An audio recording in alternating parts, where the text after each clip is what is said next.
बहुत समय पहले की बात है।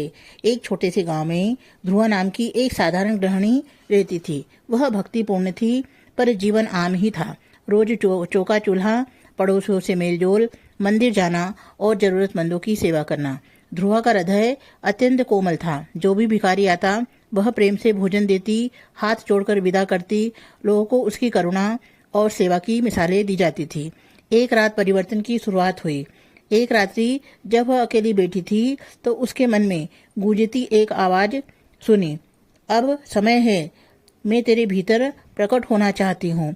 ध्रुवा डर गई, पर उसने सिर झुका दिया। यदि यह ईश्वर की इच्छा है तो मैं तैयार हूँ। उसी दिन से उसका जीवन बदल गया।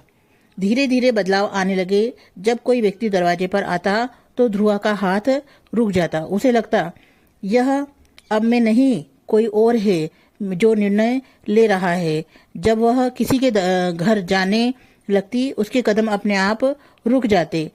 जब लोगों ने कहा, तू तो बदल गई है, ध्रुवा अब पहले जैसी नहीं रही थी। न हंसती थी ज्यादा, न लोगों के घर जाती थी, न उत्सव में शामिल होती थी। लोग कहते थे कि पहले तू कितनी सरल थी, अब घमंड आ गया है तुझमें।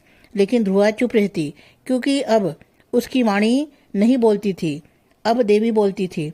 एक दिन देवी ने स्वयं प्रकट होकर कहा कि एक दिन गांव में संकट आ गया, महामारी फैली। लोग मंदिर छोड़कर ध्रुवा के पास आए और उसी दिन ध्रुवा की आंखों से तेज प्रकाश निकला। उसके स्वर में माँ दुर्गा की गर्जना थी। जिसे तुम बदलाव कहते हो, वह मेरी उपस्थिति है।